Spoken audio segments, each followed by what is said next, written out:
जय श्री राधे, जय श्री कृष्ण। सभी कुशल मंगल से होंगे और भगवान से हम यही कामना करते हैं कि आप सदैव आनंद में रहें, परिवार सहित सुखी रहें, तन मन धन सब पुष्ट रहे, अहलोक परलोक आप लोगों का सार्थक हो, जीवन का आप जो लाभ लें, जो प्रतिफल है वो आपको प्राप्त हो। वैसे हर एक व्यक्ति की कामना होती है कि मैं सदैव सुखी रहूं, कभी भी कोई कष्ट आए नहीं, कभी पीड़ा ना आए।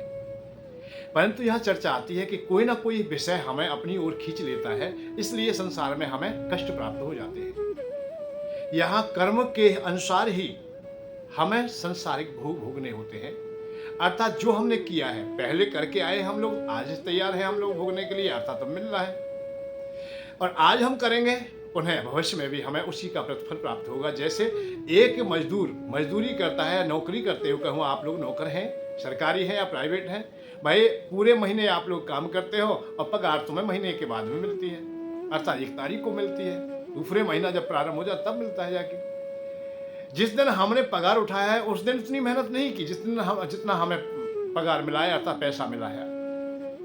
क्यों मिला है? क्योंकि हमने पहले हम भूतकाल में अर्थात महीने भर पहले हम काम कर चुके हैं। तो ऐसे ही जीवन की अवस्था है कि पहले हम सुकर्म कर चुके हैं, अच्छे कर्म कर चुके हैं, तो आज हमें जीवन अच्छा मिल जाता है। यदि हम नहीं कर पाते, आलस्य में रहते, हम काम नहीं करते, कोई भी नौकरी व्यवसाय नहीं करते, तो जैसे उसे पगार नहीं मिलती है, तो ऐसे ही हमें जीवन में सुख शांति नहीं मिलती है। इन्हीं विषयों पर हम लोग चर्चा करेंगे। भाई ऐसा क्यों? हमारा जीवन जब कितना कीमती है तो ये व्यर्थ क्यों चला जाए? भाई यहाँ लोक में भी हम आनंद का अनुभव करें, अर्थात सुख से जीवन व्यापन करें, सुखमय जीवन यह व्यतीत हो हमारा, और आगामी जीवन भी हमें पुनः जो जीवन प्राप्त हो वो भी हमारा सुखमय हो, बस यही है। परंतु अहंकारी व्यक्ति, काम में अंधा व्यक्ति, विषयों का अंधा जो होता है, विषांत होता है, किसी भी प्रकार का विषय हो, चाहे वो काम में हो, चाहे क्रोध में हो, चाहे लोभ में हो, चाहे मोह में हो, वो हम संसार में उसे हम फंसता हुआ देखते हैं, अर्थात वो फिर शिष्टाचार की बातों से भी परे चला जाता है। कोई उन्हें समझाने का प्रयत्न करता है तो नहीं मानता है। और बलशाली व्यक्ति, एक बात और बताएं, बलशाली व्यक्ति जब पराजित होता है तो उसकी पहचान कहां से होती है? ये रामायण बताती है कि रावण को जब ऐसा लगा कि मुझसे कुछ बलशाली लोग हैं जिनसे मैंने आज शत्रुता ली है। कौन? भगवान राम। क्योंकि हनुमान जी जब लंका में आए हैं तो वो अपना प्रभाव जमा गए, और उनके देखते रावण के होते हुए भी उनके पुत्र का वध कर दिया। यदि बंधन में भी आए, समाज के सामने गए, दरबार में गए, तो वहां भी हनुमान जी शांत नहीं बैठे, अर्थात अपनी गरिमा के अनुसार ही उन्होंने जवाब दिया है, कहीं भी वाणी मूक नहीं हुई है उनकी। और वह अंत में पड़ाव में लंका को भी विध्वंस करके अर्थात जला करके चले जाते हैं। जब इस प्रकार की स्थिति आई कि रावण के होते हुए पुत्र का वध हो गया है, और रावण के होते हुए जो अपने को हर प्रकार से सामर्थ्यवान मानता है कि देवता भी उनका कहा मानते हैं, परंतु अग्नि ने आज लंका को जला दिया है, सब लोग बहुत दुखी हैं। तो लोगों में चर्चा चल जाती है, जब व्यक्ति कोई भी सम्मान प्रिय पद पर बैठा हो, सम्मान वाला हो, या ताकतवर है या पैसे वाला है कोई भी, और लोगों में जब उसकी चर्चा चल जाती है तो समझ लेना कोई ना कोई बात तो है, कमी तो है। वहां निशाचर रहे सशंका, जबते जारी गयु कपिलंका, अर्थात लंका में रहने वाले निशाचर लोग हैं, निश्चर लोग हैं। जो निश्चर का मतलब समझ लेना, जो किसी की भी अवहेलना करता था, किसी का कहा नहीं मानता था, किसी का वो सम्मान नहीं करता था, रात्रि में जो विचरण करते हैं उनको निशाचर कहते हैं। अर्थात चोर, लंपटी, कामी आदि जो लोग हैं उनको निशाचर कहा गया है। तो जो निशाचर लोग, जो तामस बुद्धि रखते थे, तामसी जिनका व्यवहार था, वो भी आज भयभीत है। जो किसी से नहीं डरता था आज वो डर रहा है। कब से? जब से जार गयो कपिलंका, अर्थात हनुमान जी लंका को जला गए, तब से वो भयभीत है। और दूसरा केंद्र क्या आता है? लोगों में चर्चा हो गई है। परंतु जो सामर्थ्यवान व्यक्ति है उसके घर में जब भय व्याप्त होता है, भय उत्पन्न होता है, तो कहीं ना कहीं किसी को केंद्र बनाता है, तो सबसे पहले वो स्त्रियों को केंद्र बनाता है। तो रामायण में ऐसा आता है कि दूत आदि के द्वारा या लोगों के द्वारा चर्चा में पुरजन वाणी, जब पुरजनों के द्वारा जब वाणी फूटी और लोगों एक दूसरी काना फूट चल रही थी, तो मंदोदरी अधिक अकलवानी, तो मंदोदरी तक ये सूचना पहुंच गई, तो मंदोदरी भयभीत ज्यादा हुई। माने कि जिसका दूत इतना बलशाली है, इतना सामर्थ्यशाली है, और वो कितने बलशाली ना होंगे, तो वो घबराने लगी कि अब मेरा सुहाग जाने वाला है, मेरा सर्वनाश हो जाएगा, पुत्र मारे जाएंगे, पति मारा जाएगा, सब कुछ नष्ट होता हुआ दिखाई देता है। अब वो स्वप्न देखती है तो भी ऐसे ही देखती है, और वो बार बार फिर एक ही निर्णय करती है कि कैसे भी करके पति को मैं समझा दूं। तो रावण को समझाने के लिए वो बैठ जाती हैं, सेवा करती हैं, पाद सेवा कर रही है, भोजन दिया है, पंखा झल रही है। उसी समय थोड़ी सी, वैसे माताओं में एक बात होती है, कोई भी बात छुपी होती है हृदय में और कुछ बात कहनी होगी तो उस समय कहेंगी जब भोजन कर रहे होंगे या बैठे होंगे। तो रावण जब बैठा है घर में तो उस समय मंदोदरी ने अपनी बात रख दी, अरे स्वामी आप लोग ऐसा करिए कि सीता को वापस कर दीजिए, ये अच्छा नहीं है, ये ठीक भी नहीं है। जबकि ऐसी बात नहीं है कि मंदोदरी के सामने और नारियां पहले नहीं आई थी, परंतु यहां साथ में दुश्मनी साथ में आ रही है, अर्थात बलशाली व्यक्ति से बैर होता हुआ दिख रहा है। क्यों कि वहां रावण का भी हृदय कभी कभी मान गया था। ऐसा नहीं कि रावण का हृदय ने नहीं माना था कि मोसम खरदूषण मोसम बलवंता, मेरे समान है खरदूषण। और उनके द्वारा आज देख रहे हैं कि खरदूषण आदि को भी जो हनन करने वाले हैं, मारने वाले हैं, और ऐसे राम से बैर कर लिया है, उनकी पत्नी को उठा लाए। आज तो हमारा सब कुछ नष्ट हो जाएगा। इसलिए उनके हृदय में भय व्याप्त हो गया। सुनौ नाथ सीता बिन दीने, इतना तुम्हारे संवाज कीजिए, अर्थात तुम्हारी भक्ति भी तुम्हारी शक्ति भी कोई काम नहीं आएगी। तुम्हारे जो गुरु हैं या तुम्हारे इष्ट देवता है वो भी तुम्हें आशीर्वाद नहीं देंगे। कब? जब आप लोग अनाचार पर आ जाओगे, कामांध हो जाओगे, मोहांध हो जाओगे, लोभांध हो जाओगे, क्रोधांध हो जाओगे, अंधे हो जाओगे, तो विवेक से काम नहीं लोगे। अपनी बात कहने की भी शक्ति तुम में ना रहेगी। ऐसी ऐसी बातें कहोगे जो नहीं है, उचित भी नहीं है जो करने की। यदि आप विवेकवान हैं तो क्रोध में भी ऐसी बात कहोगे जो आपको समाज में अनुकूलता के साथ में प्रस्तुत हुआ हो, अर्थात अनुकूल बात रही हो। ऐसी बात नहीं कहोगे आप लोग जो कड़वी हो, जो समाज में अच्छी ना लगती हो, चाहे आप क्रोधांत कितने भी क्रोधी क्यों ना हो जाए। कब तक? जब तक विवेक तुम्हारा साथ देगा। तो रावण का जहां देखते हैं हम लोग, विवेक जब संशय में हो जाता है, अधूरा हो जाता है, तो वो निर्णय स्वयं लेने लगता है। और ऐसे व्यक्ति हठी पर आ जाते, किसी की बात नहीं मानते। मंदोदरी बहुत चिंतित रही, बहुत समझाया। उन्होंने बताया है कि मैंने सुना है, कानों से सुना है कि राम नहीं, बड़े लोग हैं, भगवान के अवतार हैं, अर्थात परमात्मा है, साधारण नहीं है। मंदोदरी हृदय कर चिंता, जब रावण नहीं मानता है तो हृदय में चिंता हो जाती है। और ये कंत अर्थात मेरे स्वामी भयु कंत पर विधि विपरीता, अर्थात विधि विपरीत हो गई है। आज जो किसी की बात नहीं सुनते, जबकि मेरी बात सुन लेते थे। वही रावण जब सभा में पहुंचते हैं और सभा जब बैठी है, ये कई दिन के बाद में सभा लगी है, कई दिवस बीत गए थे, क्योंकि लंका में तो बहुत नुकसान हो गया है, पुत्र शोक भी है, तो इसलिए सभा नहीं बैठाई गई। जब सभा बैठी तो उस समय मंत्रिमंडल बैठा है वहां, और मंत्रिमंडल से रावण ने अपना प्रस्ताव रखा, भाई हमें आगे क्या करना चाहिए। एक वानर आया, लंका को जला गया, अशोक वाटिका को उजाड़ गया है, यहाँ की बहुत चीजों को वो जान करके चला गया है। अब ऐसी स्थिति में हम लोग क्या करें? तो वहां सब लोग हथताली बजा करके हंसने लगे। मंत्रिमंडल सब अफसर है कि महाराज आज क्या कह रहे हो आप? जितेव सुरासर तब श्रम नाई, नर वानर के लेखे माई। अर्थात जब आप लोगों ने, हम लोगों ने जब देवताओं पर विजय प्राप्त की, तब तो हमें कोई थकान ना हुई, ना कोई परेशानी हुई। और आज आप लोग वानरों के और वानरों से भयभीत हो रहे हो और सारा नर से हो रहे हो। मानव कह करके भगवान राम को बिल्कुल साधारण कह दिया है और हंसने लगे हैं। जितेव सुरासर तब श्रम नाई, नर वानर के लेखे माई। यहां तुलसी बाबा एक इशारा करते हैं कि जो मंत्रिमंडल होता है, जो सलाहकार होते हैं, उन्हें भय के कारण या लोभ के कारण, लालच के कारण कोई निर्णय नहीं देना चाहिए। हमेशा वो निर्णय देना चाहिए जो देश हित में हो, समाज हित में हो। और तीन व्यक्ति विशेष करके कहे, सचिव वैद्य गुरु तीन। जो सचिव मंत्रिमंडल जो तुम्हें अच्छा सलाह देता हो और वो भय के कारण, अर्थात तुम्हारा मंत्री है तो वो भय के कारण सलाह ना दे पाता हो, तो वो ठीक नहीं है। सचिव वैद्य अर्थात जो डॉक्टर है तुम्हारा, और तुमको वो बता नहीं पाता है, सही प्रकार से रोग को नहीं बता पाता है, निदान भी नहीं होगा। जब रोग को बता नहीं पाएगा तो निदान नहीं होगा। भय के कारण नहीं बता पा रहा है कि अब चीरा लगना है या क्या होना है, या ये परहेज करने हैं, ये परहेज करने हैं, तो आप लोगों का परिणाम क्या होगा? आप लोग ही हो जाओगे।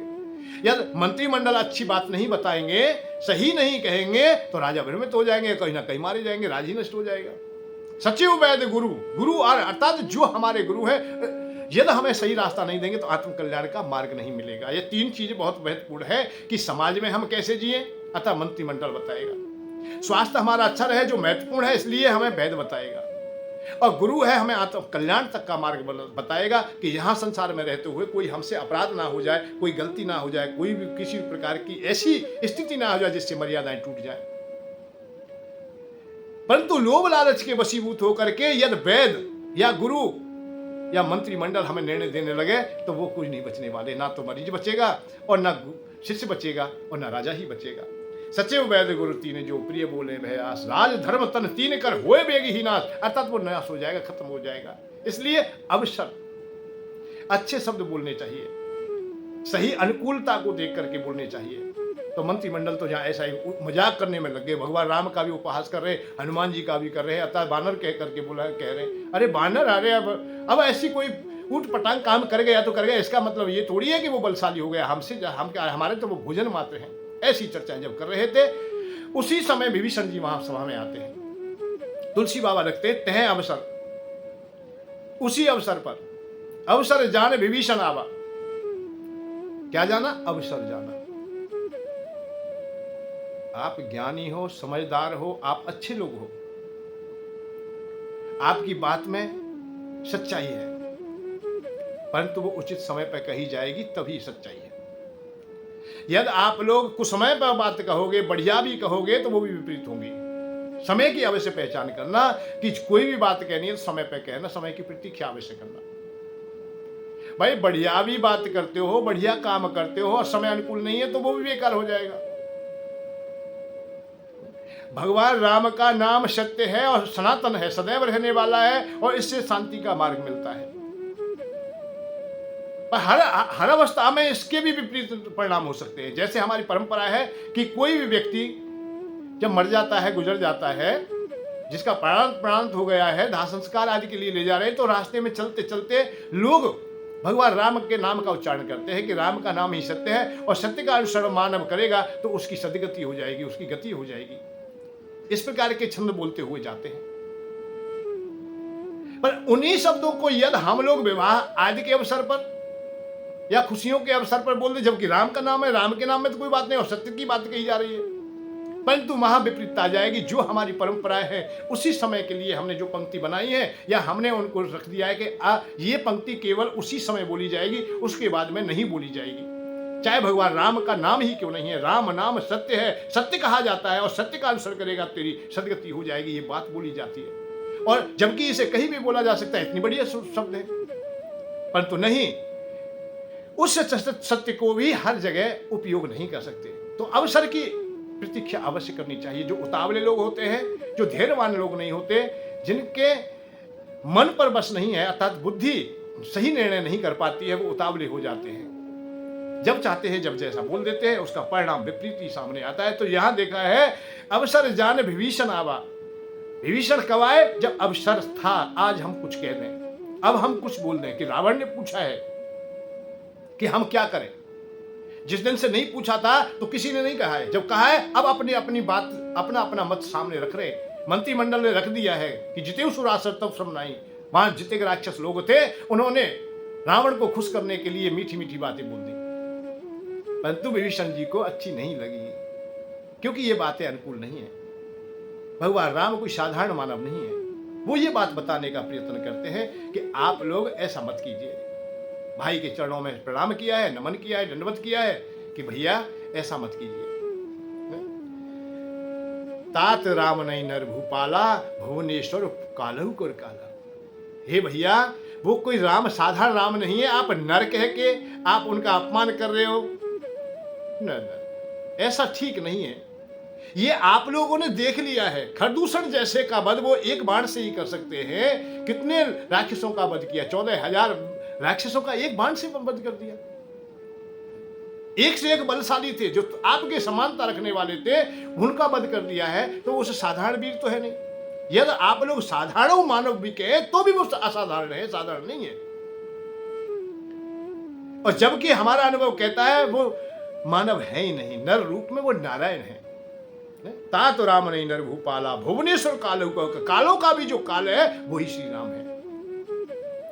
जब ऐसे शब्द बोल रहे थे तब रावण की भ्रुकुटी चढ़ती जा रही थी। गौ ध्वज, धैनु, देव हितकारी कृपा सिंधु मानस तमधारी। मनुष्य का रूप तो धारण किया है, वो धर्म की रक्षा के लिए आए हैं, संतों की रक्षा के लिए आए हैं, गौ माता की रक्षा के लिए आए हैं, धर्म की स्थापना के लिए आए हैं। ये विभीषण जी ने कहा है कि भगवान जब अवतार धारण करते हैं तो धर्म की स्थापना, संतों को जो पीड़ा है उस पीड़ा को दूर करने के लिए, धर्म की स्थापना करने के लिए, दीन दुखियों की रक्षा करने के लिए आते हैं। जब क्षत्रिय लोग अर्थात राजा लोग जो सिंहासन पर बैठे हैं वो जो रास्ते से भटक जाते हैं, रावण भटक रहा है, राजा भटक रहा है, इसलिए भगवान अवतार लेके आए हैं और वो बताना चाहते हैं, अर्थात समुचित व्यवस्था करेंगे, धर्म की स्थापना करेंगे। जब विभीषण ने भगवान की बड़ाई की है, कोई शब्द बोले हैं, तो रावण से सहन नहीं हुआ है। रावण क्रोधातुर हो गए और इतने क्रोध होते जा रहे जिसका कोई नहीं, और विभीषण बार बार उनको कोई ना कोई बात कह ही देते हैं। शरण गए हे प्रभुताय न त्यागा, हे भैया शरण में चले जाओ, उनसे क्षमा मांग लो, तुम्हारे अपराध क्षमा कर देंगे। विश्व द्रोह कृत अधजय लागा, चाहे वो विश्व का अपराधी क्यों ना हो, चाहे कोटानुकोट पाप क्यों ना किए हो, कितने भी बद क्यों ना किए हो, परंतु प्रभु की शरण में चले जाए, भगवान की शरण में चले जाए, अतः भगवान राम की शरण में चले जाए तो आपको क्षमा कर देंगे। विभीषण जब भगवान बता रहा है, बार बार भगवान कह रहा है, बलशाली कह रहा है, और रावण को कुछ ना समझा जाए तो उस समय रावण को कैसा लगेगा? जो अहंकारी व्यक्ति है उस दिन से तो वो यही अहंकार लिए बैठा है कि मुझसे श्रेष्ठ तो कोई है ही नहीं धराधाम में, मुझसे बलशाली नहीं है कोई भी, मुझसे ज्ञानवान नहीं है, मुझसे ज्यादा पढ़ा लिखा नहीं है कोई भी। भाई यही डंडोरी तो पीटी है रावण ने कि मुझसे बलशाली कोई भी नहीं है, ना पढ़ा लिखा है कोई, ना तपेश्वरी है। भाई चारों वेदों को मैंने पढ़ा है, बल इतना है कि मैंने देवताओं को सबको पराजित किया है, नारायण के सुदर्शन चक्र को भी पराजित किया है मैंने। ये रावण ही तो है जो सुदर्शन चक्र को भी तेज ही नहीं कर दे। भगवान का भक्त है, भगवान शंकर की उन पर अहुति कृपा है। कैलाश को भी जो उठाने की सामर्थ्य रखता है वो रावण की बात है। अब उससे कह दिया जाए कि तुम नतमस्तक हो जाओ, तुम माफी मांग लो, क्षमा मांग लो, आपको क्षमा कर दिया जाएगा, तो वो कैसे मान ले? फिर दूसरी बात है कि जो पद की गरिमा है वो भी उनके पास है। तो इसीलिए मैं एक इशारा करता हूं कि संसार की जितनी भी भौतिकता है, जो भी दृष्टिगोचर होता है वो तुम्हें प्राप्त हो, पद प्राप्त हो, तुम्हें मान सम्मान प्राप्त हो, ये अहंकारी है, इसे कोई छोड़ना नहीं चाहता, इसे त्यागना नहीं चाहता। मान बढ़ाई तो सब चाहते हैं, चाहे सब कुछ त्यागने की बात आ जाए, पत्नी का त्यागन करने की बात आ जाए, धन संपत्ति की बात आ जाए, हो सकता है कि नहीं त्याग दे, जबकि ये साधारण चीज नहीं है, पर बहुत देखे हैं त्यागते हुए। कंचन तजना सहज है और त्रिया का ने, मान बढ़ाई ईर्षा तुलसी दुर्लभ। बड़ा कठिन काम है कि मान बढ़ाई को छोड़ दे, अपने सम्मान को छोड़ दे। तो रावण कैसे अपने सम्मान को छोड़ दे, सम्मान को पकड़े बैठा है। आहा, बस एक ही बात चाहता है कि कैसे भी जो राम किसी से अभी तक पराजित नहीं हुआ है, उन्होंने बहुत लोगों को मारा है, तो मैं राम को पर विजय प्राप्त कर लूं। अब मनोनीत तो उनकी बात रही होगी, वैसे 2 बार उन्होंने ऐसा सोचा है कि मन में कि जब रामायण में हम खोज के देखते हैं तो रावण कहता है कि खरदूषण मूसम बलवंता, मार सके नहीं बिन बलवंता, ताते वह जाएगी। कि रावण के हृदय में ये बात तो पहले दिन ही जब सुपर्णखा ने बताया कि खरदूषण आदि का वध कर दिया है, मेरा अपमान किया है, और राजकुमार आए हैं जिनके नाम है राम नाम लक्ष्मण 2 भाई, संग नार सुकुमार सुवाई। शोभा धाम राम सनाम आते हैं कि संग नार्य किसामा, रूप रास विधि नार्य समारी, रथ सत कोट ताश बलहारी। जब सुपर्णखा ने बताया है कि बड़ी सुंदर एक नारी संग में है, 2 राजकुमार हैं, उनके नाम राम लक्ष्मण है, और खरदूषण भैया को भी उन्होंने मार दिया है, तो रावण अपने एकांत में बैठता है, शंकर भगवान से प्रार्थना करता है। तो उस समय उसके हृदय में यह विचार आ जाता है कि खरदूषण जो मेरे समान बलशाली है, देवता लोग भी उनके सामने नतमस्तक होते हैं, और उनको सहजता से मार दिया, पता भी नहीं चला है, कोई विशेष युद्ध भी नहीं हुआ है जो कि बहुत शोरगोल होता, नहीं तो खरदूषण ही मेरे पास में संदेश भेजते। तो सहजता से जिसे बगैर परिश्रम के ही मार दिया गया हो, तो साधारण व्यक्ति तो है नहीं वो, परंतु अहंकार के वशीभूत होकर के रावण विपरीत ही कार्य करता है। यहां तो वैसा ऐसी शंका भी आती है कि रावण अपने मन में यह धारण करता है कि रजोगुणी स्वभाव होने के कारण, तमोगुणी व्यवहार होने के कारण सतोगुणी तो हो नहीं सकता हूं, इसलिए मैं बैर ही क्यों ना कर लूं। तो सीता जी का हरण भी कर लेता है। आज वही अहंकार को अपने में वशीभूत, अहंकार के वशीभूत होकर के विभीषण की बात भी नहीं सुनता है, एक पल के लिए सुनने को तैयार नहीं है। जब उन्होंने देने की बात कही कि आप लोग तात अनुज एवं नीत विभीषण उर्धर, मेरी बात को हृदय में धारण कर लीजिए। और क्या धारण कीजिए भाई? बात जब विभीषण कह रहे हैं तो वो यही बात कह रहे हैं, बार बार पद लागहूं विनय करूं 10 शीश, पर हर मान मुंह मद भजो कौशलाधीश। अरे कौशलाधीश की शरण में चले जाओ, राम की शरण में चले जाओ और फिर तुम्हारा कल्याण हो जाएगा। जब इतना बोले तो रावण या क्रोध आते होते जा रहे, पर बड़ी मेहनत करके या विचार करके कि वयोवृद्ध हैं, माल्यवंत खड़े हो गए, उन्होंने अनुमोदन कर दिया है कि विभीषण जी अच्छी बात कह रहे हैं।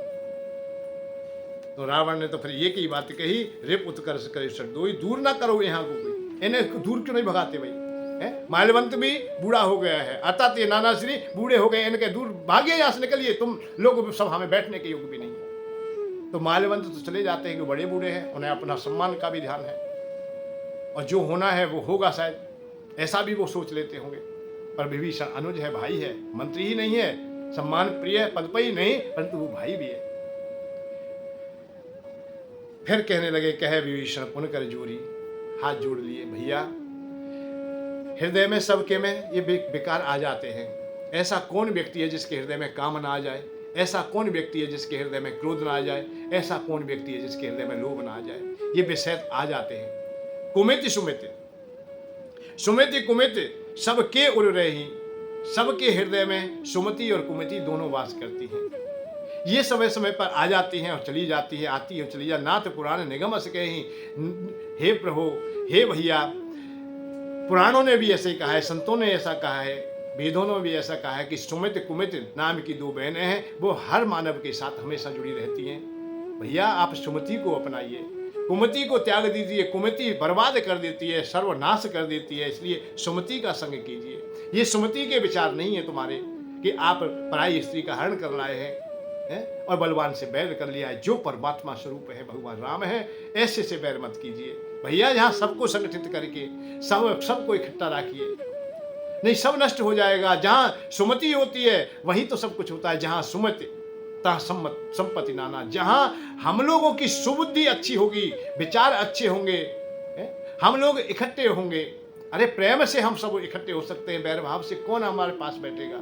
हमसे सब लोग द्वेष करेंगे। इसलिए सुमति की बात कही, जहां सुमतिता संपत्ति नाना, जहां कुमतिता विपत्ति निदाना। जहां कुमति आ जाती है वहां विपत्तियों का भंडार हो जाते हैं, भंडार लग जाते हैं, पहाड़ जैसे इकट्ठे हो जाते हैं, वो दारुण दुख जो असहनीय होते हैं। भैया ऐसा मत कीजिए, सुमति को अपने पास रखिए, अतः सुमति अतः अच्छे विचारों को आने दीजिए। ये तुम्हारे विचार अच्छे नहीं और आपकी जो प्रीति सीता से हो गई है ये अच्छी बात नहीं है, ये काल रात्रि के समान है, इसे आप लोग त्याग दीजिए। अब यहां बात आती है कि जब अहंकारी व्यक्ति से या किसी विषयी व्यक्ति से आप लोग कुछ कहते हो तो वो विपरीत हो जाता है, और ऐसा विपरीत हो जाता है जिसकी कोई सीमा नहीं है, और क्रोधातुर होकर के कुछ भी कर सकता है। मर्यादा तो उसने तोड़ ही दी है कि नाना को भी अपशब्द बोल के सभा से बाहर निकाल दिया, जो कि वयोवृद्ध थे, मंत्री थे उनके। अब विभीषण कुछ कहना चाहता है, हाथ जोड़े हुए हैं, और अहंकारी व्यक्ति उनमें ठोकर मार देता है। बोली सुनत दशानन उठा रिसाई, रिपु कर पक्ष मुड़ तोय भाई।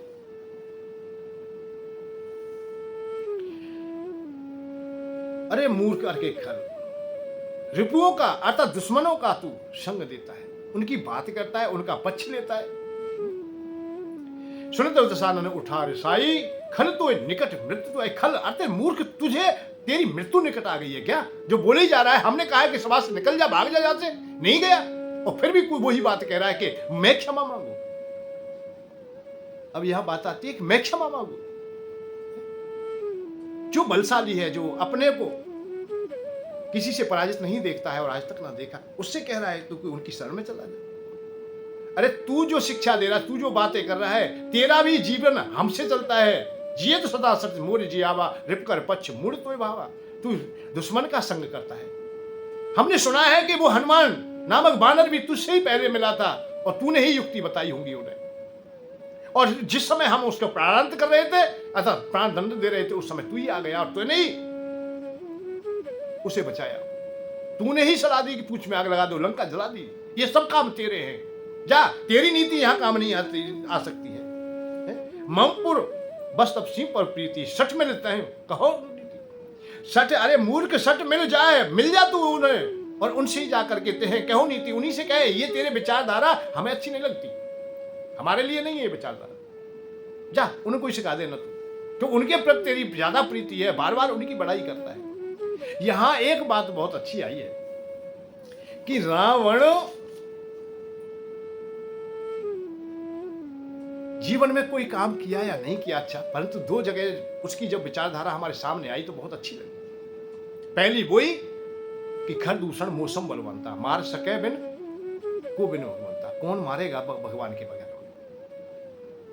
और दूसरी बात आई कि विभीषण को भगवान राम के पास रावण ही भेज रहे हैं। रावण ने यह नहीं कहा है कि और कहीं चले जाना या और लोग भी चले जाना। सट मिल जाए तहु को नीति, सट अतः तू अकेला जाकर, तू ही कह जाकर के। कितनी कितनी गहरी बात कही होंगी। अस ममपुर बस तप शिव पर प्रीति, मेरे प्रति तेरे हृदय में बैर है, वहां तू प्रीति करता है। सट मिल जाए तहु को नीति, मानो वो रावण ही कह रहा हो कि सब नीति, सब बातों को तू जाकर के वहीं बता या वहां बता देना, जिससे कि मानो रावण ये चाहता हो कि मेरा वो वध कर दे। वैसे तो मेरी मुक्ति होगी नहीं, और मेरे उस गहरे रहस्यों को कोई भी जानता नहीं है। केवल मैंने जीवन में किसी को गहरे रहस्य बताए तो केवल विभीषण को, क्योंकि संत स्वभाव है सदैव से। और इस राजभोग से, इस तामसी भक्ति से, इस रजोगुणी क्रियाओं से मैं भी आज जी भर चुका है, अर्थात मैं भी पूर्ण हो चुका हूं, मैं उब गया हूं। जीते जी भी उब गया हूं और मंत्रिमंडल से भी मैं उब गया हूं। अब मानो विभीषण के द्वारा ही वो कुछ देखना चाहते हैं। विद्वान व्यक्ति होते हैं, जो समझदार व्यक्ति होते हैं, जो गहराई को जानते हैं, वो इशारे से ही बहुत कुछ बता देते हैं। समझने वाला समझ जाता है। अरे देश निकाला भी दिया जा सकता है कि जा कहीं भी जा, जेल में भी डाला जा सकता था, बंदी बना लेते, कहीं पटक देते। जब रावण व्यवहार से गिरी जाता है तो विभीषण का वध भी कर सकते थे, पर नहीं, उन्होंने कहा है कि सट मिल जाए, मिल वहां जाके मेल मिलाप कर, प्रेम कर उनसे। उनसे तू प्रेम करेगा तो हमारा कल्याण हो जाएगा। तह को नीति, वो नीति शास्त्र बता, वो गुप्त रहस्य बता, जिसके द्वारा हमारा कल्याण हो जाए। मानो वो भीतर भीतर ये बात विभीषण से कह रहे हैं। हमने देखा है कि जब गीता जी को हम खोल के देखते हैं तो गीता जी को पढ़ते पढ़ते हम सब लोग मुख्य धारा को भूल जाते हैं, जो महत्वपूर्ण था। महत्वपूर्ण क्या है कि भगवान कृष्ण ने ही स्पष्ट रूप से यह कहा कि तू शोक कर, तू दादा भीष्म आदि के लिए कर, पांडवों व कौरवों के लिए कर, सबके लिए शोक कर, तू कर जो कुछ कर। अब बात आती है इस बात की कि शोक करने के लिए जब भगवान कृष्ण ने कहा है तो वह क्यों कहा है भाई, जबकि अर्जुन तो स्वाभाविक ही शोक में डूबा है। कब डूबा है? जब दोनों सेनाओं के बीच में खड़ा हो गया है। अब एक श्लोक कहता है श्रीमद् भगवद गीता से, जब शब्द फूटते हैं, भगवान कृष्ण जब पहली बार बोले तो उन्होंने सबसे पहले ही शब्द में बहुत गहरे शब्द बोल दिए। अर्जुन, तूने कहा, मैंने रथ यहां खड़ा कर दिया है। सामने देख, दादा भीष्म खड़े हैं, उनकी बाएं ओर गुरु द्रोणाचार्य खड़े हैं, फिर कृपाचार्य खड़े हैं। इधर गुरुओं में जो श्रेष्ठ है राजा दुर्योधन खड़ा है, भीष्म द्रोण प्रमुखता सर्वे साचा महीक्षताम, पूरी ब्रह्म धरती के जो राजा है, श्रेष्ठ राजा है, वो भी है। अपने दादा को देख जिनकी बाहों में तू पला है। तुम लोगों के जीवन के लिए उन्होंने क्या क्या नहीं किया, क्या क्या उन्होंने आशा न लगाई होंगी। तुम्हारे बचपने को देखकर सदैव वो करुणा से भर जाते थे। अहो मैं कितना भाग्यशाली हूं, जहां वंश डूब रहा था वहां आज अनेक पुष्प खिल रहे हैं। और अर्जुन तुझसे तो विशेष प्रेम करते हैं। दादा भीष्म तेरे सामने खड़े हैं, तू उन्हें मारेगा। देख सामने दादा भीष्म है। जिस गुरु ने तुझे अपना सर्वस्व दे दिया वो द्रोणाचार्य सामने खड़े हैं। कुलगुरु तेरे सामने खड़े हैं। भीष्म द्रोण प्रमुखता चौ सर्वेशा चा महीगताम, उवाच पाठ पश्चातानि समवेतानि कुरुनेति। अरे कुरुओं को भी देख, अर्थात दुर्योधन आदि को भी देख, ये तेरे वंशज हैं, तेरा ही परिवार है, इसे भी देख ले तू। या भगवान माधव अर्जुन को इशारा कर रहे हैं कि तू अपने को देख। अर्जुन के पास मोह वगैरह नहीं है, कुछ भी निर्मोही व्यक्ति है, परंतु भगवान किसने मोह उत्पन्न कर दिया कि दादा को देख, सबसे पहले गुरु द्रोणाचार्य को देख, कृपाचार्य जी को देख, दुर्योधन को देख, दुशासन आदि को देख, वो भी तेरे भाई हैं, सब लोग परिवारी जन हैं, इनको सबको देख ले। तो बात इस बात की है कि जो हमें बताना चाहता है कोई व्यक्ति, कभी कभी बहुत चीजें इशारे से भी बता दी जाती हैं, सहजता से भी सामने रख दी जाती हैं कि जिसके द्वारा हमें सही मार्ग मिल जाए। पर यह बताया किसको जाता है? जो परम ज्ञानी होते हैं, जो समझ जाते हैं। यहां विभीषण समझ गए कि मेरा कल्याण ही नहीं, मेरे भाई का भी, मेरे परिवार का, सब राक्षस कुल का कल्याण तभी है जब हम लोग भगवान की शरण में चले जाएंगे। भाई इनका तो होगा क्या, इनका तो ऐसे हो नहीं सकता, ऐसे मुक्ति होगी नहीं इनकी तो, क्योंकि सतोगुण इन्होंने कभी अपनाया ही नहीं है, रजोगुण है और तमोगुण है इनके पास। तो ये रामायण में आगे चल के आप लोग देखोगे कि जब दोनों सेनाओं के सैनिक मारे गए हैं और युद्ध समाप्त हो गया है, तो देवता लोग आए, तो देवताओं से भगवान ने कहा है कि भैया हमारे हित में जिन्होंने प्राण दिए हैं इनको सबको जीवित कर दीजिए, अमृत बरसा दीजिए। सुधा भ्रष्ट वही द्विदल ऊपर जिए भाल कप नहीं रजनीचर, अर्थात राक्षस लोग जीवित नहीं हुए, उसमें केवल भालू और कपी जीवित हुए। सुधा भ्रष्ट वही द्विदल ऊपर जिए भाल कप नहीं रजनीचर, रामाकार भये तह के मन। कौन के? राक्षसों के। राक्षसों का मन, अतः राक्षसों की दृष्टि भगवान राम की तरफ है। हर समय चिंतन राम राम राम राम करते हैं। राम से युद्ध है, राम से लड़ाई है, राम को मारो, राम को पीटो, राम को ऐसा करो, ऐसा करो। भक्ति मार्ग में 4 स्थान बहुत अच्छे बताए गए हैं, वो हो कैसे भी, पर होने चाहिए अपनी सामर्थ्य के अनुसार। विभीषण की सामर्थ्य है कि वो सतोगुण से भगवान को पाले, और रावण की सामर्थ्य है कि तमोगुण से पाले, और सैनिक है वो रजोगुण से पाले। तो अनेक अनेक उपायों से हम लोग भगवान की शरण में जा सकते हैं। भाव कुभाव अनक आलसु, आलस्य के द्वारा भी भगवान को पाया जा सकता है, कुभाव से भी पाया जा सकता है, भाव से भी पाया जा सकता है, अनक से भी पाया जा सकता है। केवल संबंध होना चाहिए, केवल शर्त इतनी है कि भगवान से हमारा मेल हो जाना चाहिए, भगवान से मिल जाए। जैसे विद्युत है, विद्युत को आप लोग चिमटा लेकर के भाव के साथ, कुभाव के साथ, अनक के साथ, आलस्य के साथ कैसे भी आप संपर्क में आएंगे वो अपनी तरंगे छोड़ ही देंगे। ऐसे ही भगवान के पास आप लोग कैसे भी जाए, विप्र कोट बद लागे जाए, आए शरण तजय नहीं ताऊ। भगवान से कोई सट जाए, बस सट गया, कल्याण हो गया। तो यहां जो राक्षस लोग हैं, जितने ने युद्ध किया है, उनकी दृष्टि भगवान राम पर है, भगवान राम की तरफ है, और वानरों की दृष्टि कहां है? राक्षसों की तरफ है। जहां हम संग करेंगे, ज्यादा ध्यान देंगे, उनके गुण तुम में आ जाएंगे, अपने मूल रूप को हम छोड़ सकते हैं। तो वानरों को तो केवल राक्षस दिखाई देते थे, तो वो तो मुक्ति बात आई नहीं, उनको तो जीवित कर दिया मान के अब आप लोग भजन करो और भजन करके पुनः मुझे प्राप्त करना। और राक्षसों की मुक्ति क्यों हो गई? क्योंकि उन्होंने भगवान राम को देखा है, भगवान की तरफ मुख है और वो विमुख है भगवान से। तो भाव जहां उत्पन्न होगा, कैसा भी भाव क्यों ना हो जाए, मार्ग हम देते हैं, किसी ना किसी प्रकार से देते हैं। तो रावण जैसे व्यक्ति चाहता है, मानो आज विभीषण को वही बात स्वयं कह रहा है कि तू जा, तू जा, सट मिलता है, मिल जा वहां जा करके। राम का नाम ले दिया, अतः बता दिया कि जा उनके पास जा। बात इस बात की है कि ये बात कहने की क्या आवश्यकता थी कि राम के पास जा तू।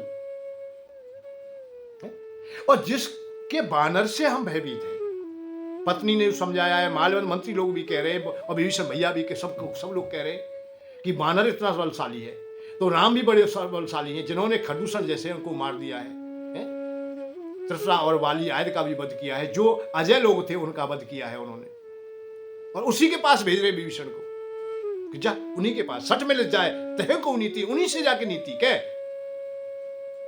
अर्थात कहीं कोई कमजोरी ना रह जाए, कहीं कच्चापन ना रह जाए, जा तू जा। उन्हें पता है कि पूरे इस निश्चल वंश में विभीषण ही रहेंगे जो हमें तिलांजलि देंगे, अतः हमारे पितृ कर्म करेंगे। केवल जानने की बात है, समझने की बात है। जब हम लोग इस रहस्यों को समझते हैं तभी शांति का मार्ग मिलता है। और जो अपने को भगवान के लिए नौछावर कर देता है, उड़ेल देता है, तो फिर कहना ही क्या है। बस छिपावना हो, या यही बात है कि गहरे रहस्यों को हम समझ जाएं, हम समझें और भगवान की ओर चलने का प्रयत्न करें। और जो चला है भैया, उसे तो शरण मिली है। थोड़ी देर के लिए भी चल देता है तो उसे लाभ हो जाता है। रावण गद्दी पर बैठा है, जिस सिंहासन पर बैठा है वो सिंहासन सहजता से प्राप्त नहीं हुआ, बड़ी कठिनाई से प्राप्त हुआ। पर विभीषण भगवान राम के पास में जब गया तो वही सिंहासन भगवान ने सहजता से दे दिया। जो संपद शिव रावण दीन दिए दशमात, सोई संपदा विभीषण सकुच दीन रघुनाथ। छोटी तुच्छ वस्तु समझ करके आज भगवान रावण जिस संपत्ति को बड़ी मेहनत से प्राप्त करता है, 10 मस्तकों को दे करके, अर्थात यज्ञ में की आहुति दे करके जो संपत्ति पाता है, उसे विभीषण को लोष्ट की भांति थोड़ा तुच्छ समझ के सुखचित होकर के दे रहे हैं। काटे कठोरता 110 कंठ के, कंठ कठोर जो चाप चढ़ायो, ताई के भाई के भालों में राज को टीका सिराने जी कंठ लगायो। और गर्व में अरवक भूपि परीक्षित पे जब दोणे ने बाणी चलायो, और राखुलियों ने जी चक्र की छाहों में याई सुनी शरणागति आयो, याई सुनी शरणागति आयो। केवल ये समझ ले कि भगवान की शरण में चला जा। और जो इन रहस्यों को जान करके जब विभीषण जैसे कोई शरणागत हो, शरण में लगा सकते, तो फिर कहना ही क्या है। और लाख के भोनों में राख बहे होते, राख के पांडु को वंश बचायो।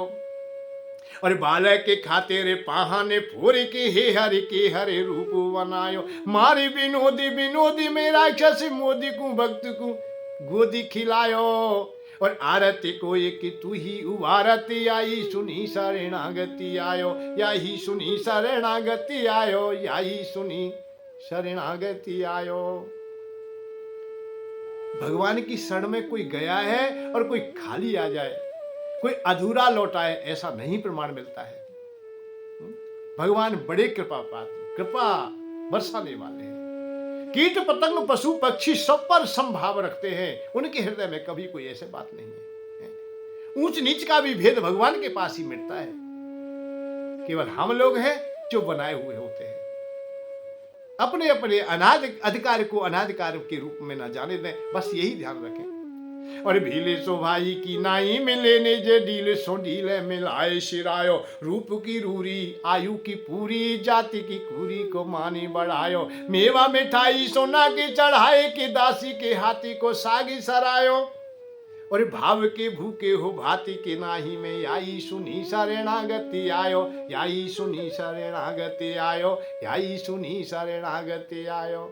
जो शरण में चला जाता है उसे अपना लेते, चाहे कोई अवस्था तुम्हारी क्यों ना रही हो, कीट पतंग पशु पक्षी कुछ भी क्यों ना हो। और एक बात तो निर्णय है, तुलसी बाबा ने कहा है, बार मथे दत्त होए वर सिकता तेवर तेल, और बिन हरि कृपा न भव तरे, यह सिद्धांत अपील। अंतिम पड़ाव में तो भगवान के शरण में जाना पड़ेगा। आप चाहे कितनी भी चतुराई करें, कितने भी बलशाली हों, कितने भी धनवान हों, कितने भी ज्ञानवान हों, भैया समर्पण तो अंत में होना ही पड़ेगा। जय श्री राधे, जय श्री कृष्ण। सदा सभी सुखी रहे, इस लोक में और परलोक में तुम्हारी यात्रा सुगमता से ही निरंतर आपको सुगमता से प्राप्त हो। जय श्री राधे, जय श्री कृष्ण। धन के साथ धर्म की ओर सुख की खोज।